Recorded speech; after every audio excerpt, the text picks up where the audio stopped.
광야 같은 세상 주만 의지하면서 주님만 바라보기를 원합니다. 성령님, 우리 마음을 다스려 주시고 부족한 종의 입술을 주장하셔서 생명의 말씀을 전하는 도구로만 사용하옵소서. 감사없고 주님의 이름으로 기도 올려나이다. 아멘. 할렐루야. 네, 앞에 뒤에 분 사랑합니다. 축복합니다. 인사 나누세요. 네.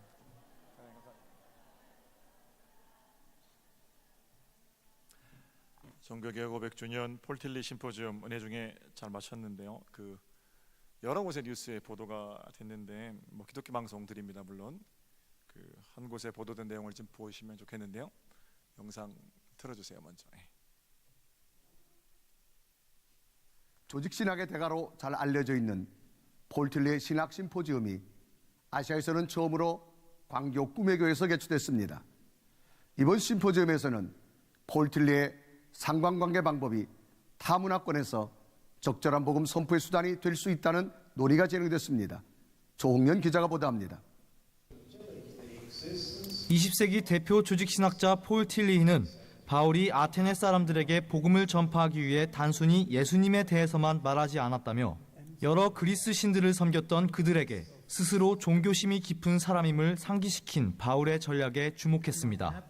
폴 틸리히는 이렇게 복음 전파를 위한 적절한 방법으로 상관관계의 방법을 추천했습니다. 심포지엄의 발제를 맡은 폴 틸리히 학회 한스 슈바르츠 박사는 상관관계의 방법은 하나님이 나타내신 상징들과 인간이 향유하는 종교와 문화적 상징들 사이에 서로 비슷하거나 연관된 점을 들어 접근하는 방법이라며 복음 전파에 있어 하나님과 인간을 실질적인 면을 통해 연결시켜준다는 점을 눈여겨보아야 할 것이라고 설명했습니다. 슈바르츠 박사는 문화의 신학자로도 불리던 틸리히는 문화가 인간의 도덕과 법률, 경제와 사회 구조 등을 관찰해 볼 때 이성을 넘어선 창조적 산물임을 주장했다며 이것은 문화 안에 인간의 이성을 초월한 하나님이 섭리하시는 영역이 존재하고 있음을 의미한다고 밝혔습니다. Tillich does not reject the autonomy of culture in a penultimate sense. Yet he is aware that autonomy must ultimately be incorporated in theonomy, since without the latter, the former is enslaved to finitude. 슈바르츠 박사는 현대에 와서 더욱 자율적 사고를 가진 인간은 하나님의 규칙에 심각한 도전을 하고 있다며 이 도전에 대해 우리가 잊지 말아야 할 것은 인간이 이 세상 만물에 영향을 끼치는 창조적 존재가 아닌 오히려 존재의 근원이 되시는 하나님의 의존된 피조물이라는 점을 강조했습니다. 슈바르츠 박사는 완전히 세속화된 상황 속에서 신학자들이 더욱 세상과 일상에서 적극적이고 밀접한 대화를 해야 한다며 폴 틸리히가 주목한 모두가 하나 되게 하시고 위로하시고 유지하게 하시는 하나님의 깊이와 넓이, 능력을 우리가 되새겨 보아야 한다고 결론을 맺었습니다. 참석자들은 이번 심포지엄을 통해 신학이 대화와 이해를 통해 세상 속에 더 친밀감 있게 들어가 다시 부흥의 기반을 마련할 수 있길 기대했습니다. C채널 뉴스 조홍현입니다.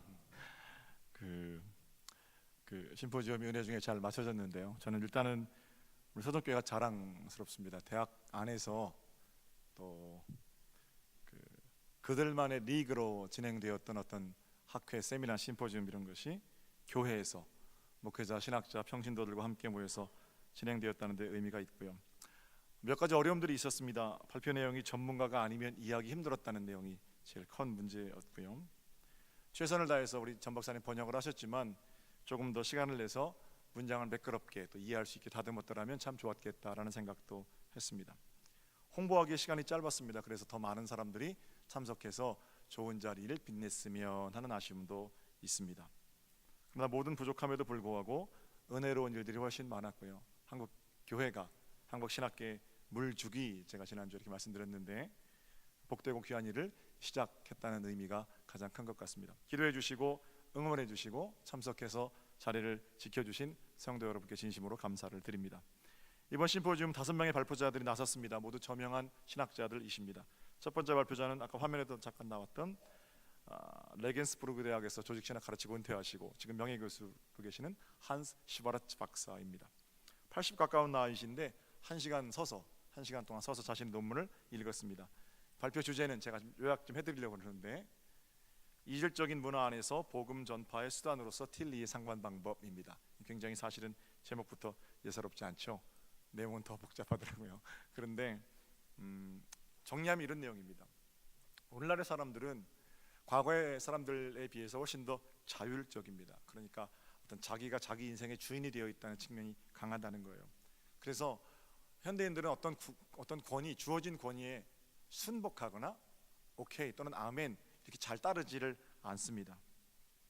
과거에 비해서 굉장히 자신감 있게 살아가는 것처럼 보입니다. 그런 사람들을 자율적인 인간 이렇게 슈바르트 박사는 정의를 하고, 그런데 그 자율적인 인간, 매우 자신감 있어 보이는 당당한 그 인간 안에 그늘이 있다라는 겁니다. 왜냐하면 모든 인간은 유한한 존재이기 때문에 그렇습니다. 절대자로서만 채워져야 하는, 인간들의 어떤 노력들로는 채울 수 없는 그런 지점이 있다라는 거죠. 수많은 사람들 사이에 살면서도 현대인들은 과거보다 더 큰 공허를 느끼게 됩니다. 복음이라는 건 세상의 문화 한가운데로 들어가서 그들이 향유하고 있는 문화의 이면에 흔들리는 불안감에 무엇인가를 말해줄 수 있어야 한다라는 겁니다. 그들은 어떻든지 간에 내가 말씀을 읽고 사형리 또는 어떤 복음의 공식 같은 걸 깨달아서 그냥 그대로 선포하면 복음 전파가 아니라는 거예요. 그것도 해야 하지만 그들의 이해와 요구는 무엇이고, 그들은 어떤 삶을 살고 있고, 그들 속에서 일하시는 하나님의 일하심에 대해서 눈물겨운 마음으로 볼 수 있을 때 비로소 복음의 전달자고 복음이 전파될 수 있다라는 겁니다. 세상 한가운데에서 신음하는 소리 그거 들어야 한다, 사실은 이런 얘기죠. 두 번째 발표자는 아까 잠깐 나왔던 여자분 메리 앤 스팅어 교수였습니다. 그분의 발표는 상대적으로 이해하기가 쉬웠는데 확실히 독일 분들보다 미국 분들이 훨씬 발표는 쉽게 하시는 것 같아요. 그분의 제목은 왜 지금 틸리히인가 하는 제목입니다. 여러 가지 꼭지로 발표를 하셨는데 그 중에서 제 마음을 사로잡은 꼭지는 타자에 반응하기입니다. 타자에 반응하기. 온 우주는 하나님의 성소이고, 이건 틸리 말입니다.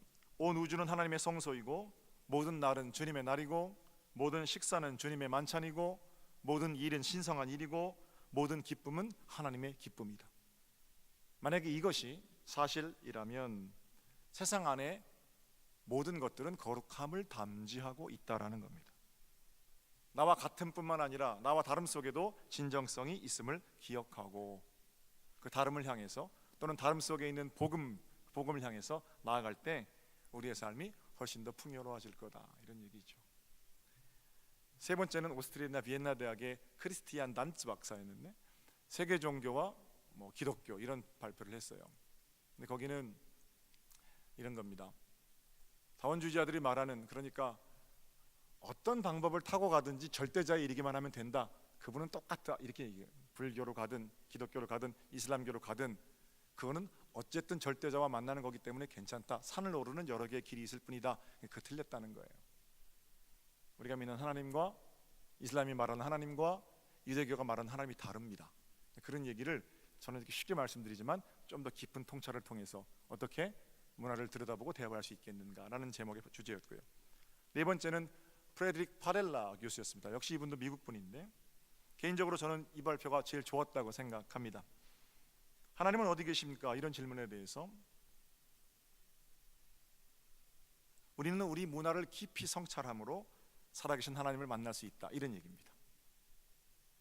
우리 자신을 들여다보면 우리 자신의 어떤 존재 시면 속에서, 깊은 문화 속에서 하나님께서 우리를 향해서 사랑으로 살아갈 것을 요청하고 계신다. 신앙적으로 말하면 이런 내용이겠죠. 제가 왜 이 대목을 좋아하냐면 여러분과 제가 믿는 하나님은 하늘 위에만 계신 분이 아니십니다. 인간이 되신 하나님, 문화가 되신 하나님, 우리 인간 속에서 발견되시기 위해서 인간을 위해 오시고 인간을 위해 세례받으시고 인간을 위해 죽으시고 인간을 위해 부활하신 분이십니다. 비록 갖가지 욕심으로 하나님께서 새겨놓으신 이름들이 희미해지기는 했지만 인간의 문화가 또는 인간 사이의 관계가 왜곡되어지고 타락되어지고, 그래서 하나님이 새겨놓으신 이름이 희미해지기는 했지만 그 잘 들여다보면 거기에는 하나님께서 새겨놓으신 하나님의 이름, 하나님의 형상이 있다라는 겁니다. 구원은 예수 잘 믿고 죽어서 천당 가는 것, 그것만이 구원이 아니라 이 땅 만물 가운데 새겨놓으신 하나님의 모상, 하나님의 형상을 회복하는 일입니다. 그런 차원에서 굉장히 우리 시대에 적극적인 어떤 도전을 주는 그런 발제였다라고 저는 개인적으로 생각합니다. 마지막 강의는 개념들이 너무 어려워서 저도 잘 이해하기가 어렵더라고요. 자, 다시 한번 기도해 주시고 응원해 주신 여러분들께 감사드립니다. 동양권에서 최초로 진행되는 폴 틸리 신학 심포지움이었는데요.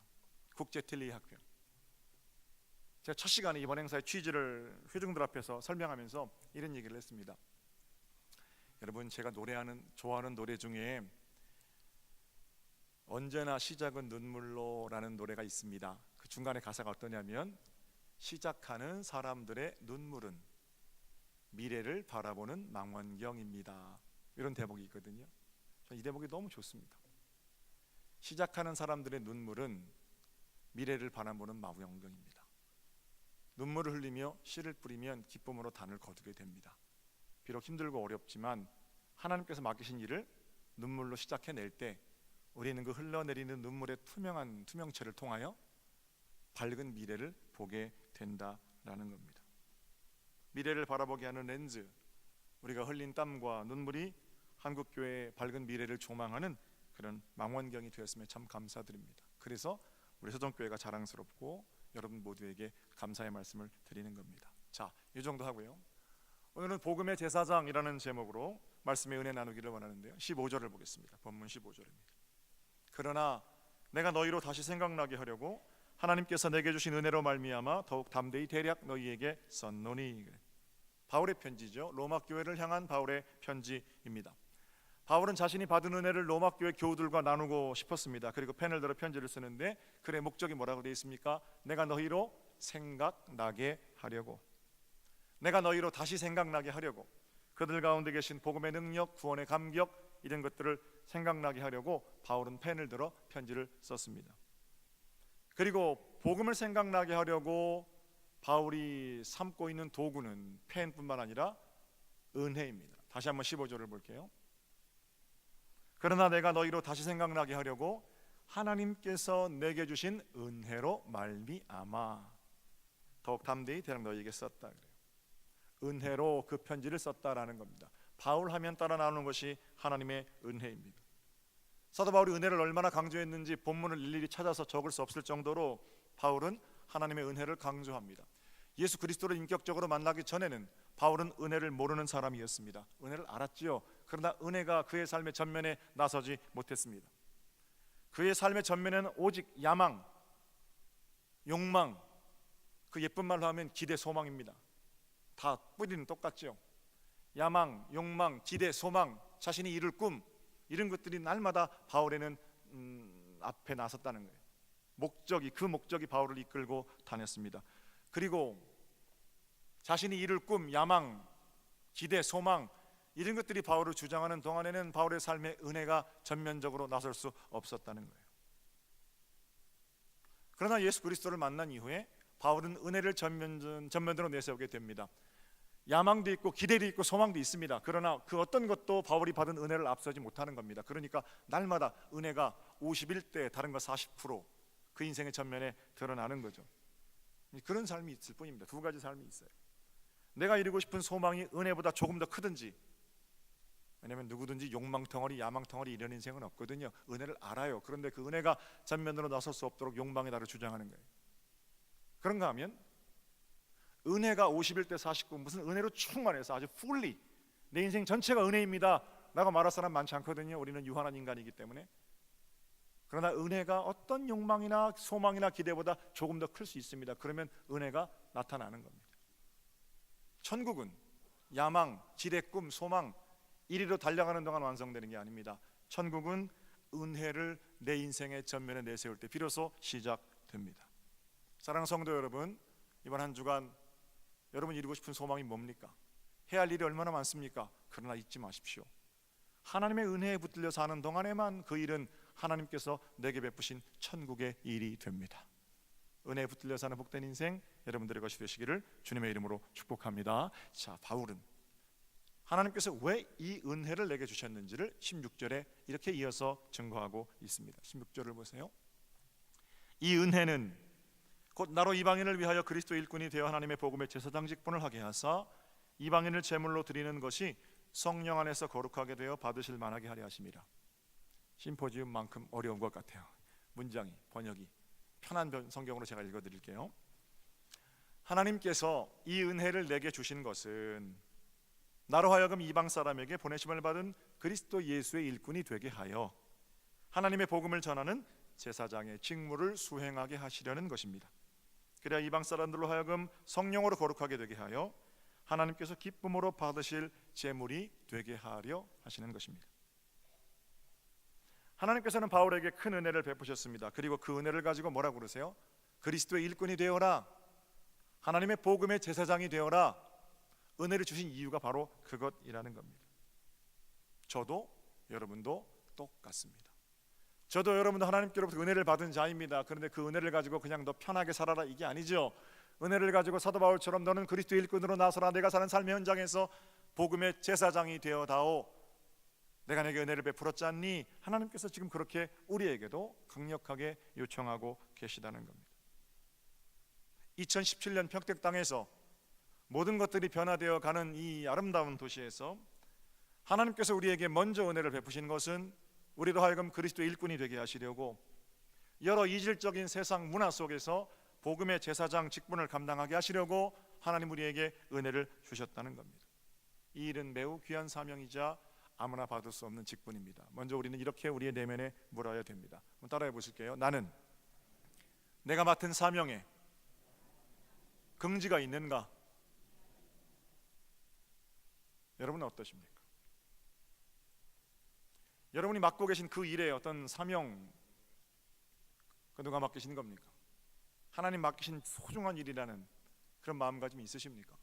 꿈의 교회에서 이번에 그 행사를 준비하면서 준비된 사역자들이 각각의 자리마다 참 세련된 모습으로 봉사하는 모습에 도전을 많이 받았습니다. 목사님들도 다 나오시고 전사님들 다 나오시고 인사도 하고 봉사하고 일사불란하게 잘 훈련된 자들이 섬겨 주셨습니다. 행사를 기획하고 그 내용을 준비하고 번역하고 사람들을 모집하고 식사를 준비하고 이 모든 일 가운데 하나부터 열까지 한 헌신, 어떤 헌신도 크거나 작거나 여기 관계없이 꼭 필요한 하나님의 일하심이었습니다. 교회 일을 하는데 우리도 교회 행사가 많죠. 그냥 되는 법은 없어요. 누군가는 거긴 땀과 눈물을 흘렸기 때문에 그 일이 진행되는 겁니다. 오늘 예배만 보더라도 벌써 한 달 전부터 성가되는 찬양을 준비하고 7시, 8시부터 나와서 예배당을 청소하고 어제는 선교회원들이 다 예배당 여러분 오시도록 닦고 차량을 준비하고 저도 한 달 전부터 말씀을 준비하고 이러면서 우리가 예배를 하고 있다라는 거예요. 그런 차원에서 우리가 지금 누리는 모든 편안함은 누군가의 불편함을 대가로 내어주고 받은 편안함이라는 것. 뭘 자랑하시려면 또는 그 자랑이 좀 품이 있는 자랑이 되시려면 그 일의 이면에 있는 희생을 기억해야 합니다. 그게 좋은 자랑입니다. 지금 내가 감당하고 있는 교회의 일, 먼저는 우리 주 예수 그리스도의 희생이 있었고요, 사명의 긍지를 느끼고 거기 찬물에 손 담그고 밤새도록 행사를 준비한 손길들이 있습니다. 어제도 제가 총남도 선교 회장님들하고 어디 바깥에 잠깐 나들이를 갔다 왔는데 정원이 진짜 아름답더군요. 그 얼마나 거기 정성을 쏟았을까 이런 생각했고요. 다녀오니까 우리 선생님들이 또 열심히 오늘 이제 행사를 위해서 아이들 선물을 준비하고 있어요. 긍지로 감당하는 겁니다. 누가 시켜서 하는 게 아니고 하나님께서 내게 맡기신 일, 하나님의 마음으로 감당하는 사람들, 그런 사람들이 교회 일꾼이라는 거예요. 여러분이 맡으신 일에 대해서 얼마나 큰 자긍심이 있으십니까? 저기 장로님 한 분이 요즘 앞에 앉아 계신데요. 우리 장로님 유언을 하신 게 있어요. 자녀들한테. 나는 죽을 때 수의 입히지 말고 하나님께서 내게 허락하신 장로 가운, 내가 그 옷 입고 성례를 보좌하고 내가 그 옷 입고 대표로 기도하고 내가 그 옷 입고 성도들을 대표해서 나섰던 그 아름다운 것들을 기억하며 장로 가운 입혀서 화장해다오, 그렇게 유언을 하셨대요. 얼마나 귀합니까?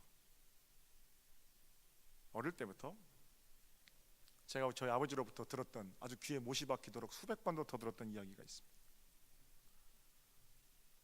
가난하고 어려운 삶을 살았던 저희 아버지가 이제 모건대학교 65년도에 갔는데, 그리고 68년도 제대하고 와서 바로 2, 3학년 때 목회를, 그때는 목사가 없으니까 담임전도사로 나가게 됐죠. 첫 번째 교역자 회를 하는데, 그때 저희 할머님은 시장에서 생선 떼다가 생선 파셨거든요. 그런데 정말 중학교 고등학교 때 잘 입히지도 못하고 먹이지도 못했던 정호가 대학생이 되고 목사가 되어서 목사님들하고 교역자회를 끝나고 옆에 짜장면집으로 들어가더라는 거예요. 목사님들 다 그 하늘 같은 목사님들 따라서 담임전도사 20대 중반에. 근데 그 모습을 보면서 생선 파시던 저희 할머니가 하루 종일 울면서 덩실덩실 춤을 추셨답니다. 그러면서 저희 아버지가 맨 마지막에는 네가 지금 맡고 있는 목회의 일은 누군가를 하루 종일 덩실덩실 춤추게 할 만큼 소중한 일이다. 잊지 말아라. 귀에 못이 박히도록 들었던 이야기입니다. 여러분은 어떠세요? 목사만 귀하고 장로만 귀합니까? 그거 아니죠. 우리가 다 왕 같은 제사장인데요. 여러분이 맡고 계신 그 일, 누군가를 덩실덩실 하루 종일 눈물 흘리며 춤추게 할 만큼 복되고 귀한 일이라는 생각 여러분 하십니까? 시간 있으면 하고 시간 없으면 안 하고 이거 아니에요. 아니 지금 10월 중순인데 이제 당회까지 한 달 반 남았는데 벌써부터 내년에 속장 못하겠다고 하면 어떡합니까?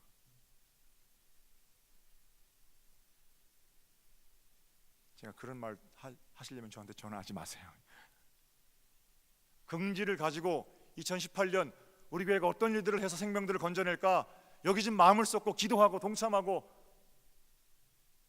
이렇게 하기를 하나님은 원하시는데 뭐가 그렇게 바쁘세요? 우리 하나님이 얼마나 더 바쁘십니까? 우리 하나님이 너무 바쁘셔서 내가 네 일을 돌아볼 수가 없구나, 그러면 어떻게 하시려고 그러세요? 우선순위를 바로 세우셔야죠. 그렇게 잘 믿으시던 분들이, 그렇게 교회를 열심히 내시던 분들이 그 말 안 되는 거잖아요. 그냥 뭐 다그치고 성토하고 서문해서 이런 말씀 드리는 거 아니고요.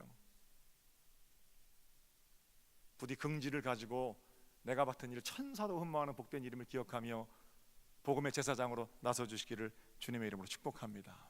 엘라이자 캐슬이라는 사람은 아주 성공적인 의사였습니다. 네브라스카 침례교회 평신도 지도자였습니다. 그분은 사람을 진료하면서 전도합니다. 매번 전도합니다. 예수 믿으셔야 살아요. 전도하는 일은 이 엘라이자 캐슬에게 큰 기쁨이자 보람이었습니다. 매일 사람을 진료하며 전도하니까 옆에 있는 친구가 선생님, 여보게 그렇게 좋은가? 그렇게 좋으세요? 이렇게 질문을 합니다. 그때 캐슬이 이렇게 대답했습니다. 그럼요. 결국 우리는 나그네 아닙니까? 나그네 인생길에서 본향을 가르쳐주는 것보다 더 귀한 일이 어디 있습니까? 이 일은 아마 천사들도 부러워하는 일일 겁니다. 이제 그렇게 말해요. 근데 그 말에 누가 감동을 받냐면 그 옆에 있던 자기 부인이 감동을 받아요. 자기 부인은 그 작곡가입니다. 좋은 작곡가. 그래서 엘라이자 캐슬에게 여보, 지금 당신이 한 말을 저에게 글로 써서 주세요. 그럼 제가 거기에 곡을 붙일게요. 그리고 나서 탄생된 곡이 찬송가 508장이에요. 좀 이따 찬양할 텐데 우리 홍 집사님 앉으세요. 가서 피아노에 가서. 가사가 이렇습니다. 우리가 지금은 나그네 되어도 화려한 천국에 머자나 가리니 이 세상이 있을 때 주 예수 위하여 우리가 힘써 일하세. 주에게 부탁하신 일 천사도 흠모하겠네. 이러면서 가사를 써서 곡을 붙입니다. 60살이 되어서 엘라이자 캐슬은 이제 의사 그만두고 복음 전도하는 게 너무 좋아서 목사가 됩니다. 화려했던 인생을 뒤로하고 인생 2막이 60에 시작되는데 콜로라도 덴버의 작은 침례교회에 담임 목사로 부임하게 됩니다. 취임하는 자리에서 사람들이 캐슬 부부에게 취임사를 부탁합니다. 그때 뭐라고 하냐면 여러분, 저는 취임사 대신 이 찬양으로 대신하겠습니다. 그리고 우리가 지금은 찬송해요. 그런데 몇 달 목회하다가 그 노래를 작곡했던 사랑하는 아내가 죽습니다. 교통사고로. 사람들이 아유, 저 참 좋은 의사직 하다가 다 내려놓고 여기 와서 목회하면서 인생이 완전히 망가졌네, 이렇게 혀를 찰 때 아내 장례식장에서 엘라이자 캐슬이 이렇게 말합니다. 제 아내는 우리가 지금은 나그네 되어도 이 찬송을 작곡하고 함께 부르면서 제게 이런 말을 했었습니다. 여보, 나그네 인생길에 행복한 전도자의 곁에서 살 수 있어서 참 행복했어요. 혹시 내가 먼저 세상을 떠나게 되더라도 난 변함없이 당신의 하늘의 응원자가 되어 함께 복음의 증인으로 서 있을 거예요. 이런 말을 했다라는 거예요.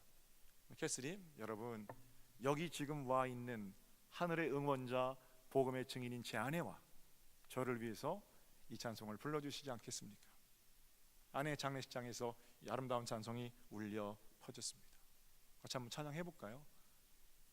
우리가 지금은 나그네 되어도 화려한 천국에 머지않아 가리니 이 세상 있을 때 주 예수 위하여 끝까지 힘써 일하세.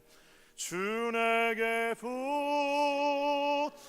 부탁하시는 천사도 흠모하겠네. 화목해 하라신 구주의 말씀을 온 세상 널리 전하세.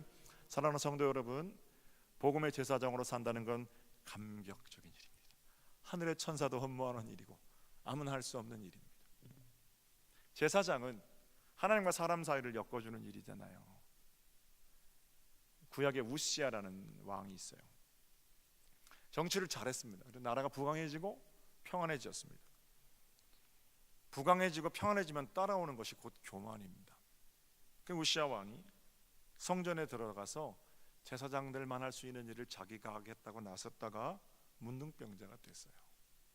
여러분 잘 아시는 일, 사울 왕이 전쟁통에 급한 마음에 제사장이 하는 제사를 대신 하려고 했다가 하나님께로부터 버림받잖아요. 그만큼 제사장의 직분은 아무나 할 수 없는 일인데 그 직분을 누구한테 주셨다고요? 저와 여러분에게 주셨다고요. 우리는 모두 왕 같은 제사장입니다. 아무나 감당할 수 없는, 그저 나섰다가 문둥병자가 되고 버림을 받게 되는 그 소중한 제사장의 직분을 저와 여러분에게 맡기셨고, 이걸 깨달은 엘리에zer 캐슬은 천사도 흠모하는 복된 일이라 이렇게 노래하고 있는 겁니다. 여러분과 저는 복음의 제사장들입니다. 2017년 새생명 축제, 하나님과 세상 사이에 좋은 다리가 되어 주십시오. 나를 부르셨다는 복된 긍지를 가지고 그렇게 나서실 때 하나님께서 우리를 통해서 세상을 건져내실 겁니다. 하나님의 복된 역사가 우리 가운데 아름다운 것들 이루어지기를 다시 한번 주님의 이름으로 축복합니다. 자, 기도드릴게요. 주님, 은혜 주시니 감사합니다. 천사도 흠모하는 복음의 제사장 직분 잘 감당하는 은혜의 한 주가 되게 하시고, 이번 한 주간 우리의 삶을 통해서 주님 홀로 영광 받으시고 잃어버린 당신의 생명들이 주께로 돌아오는 은혜의 역사가 우리의 노래도 예배도 되게 하여 주시옵소서. 감사하고 주님의 이름으로 축복하며 기도 올렸사옵나이다. 아멘.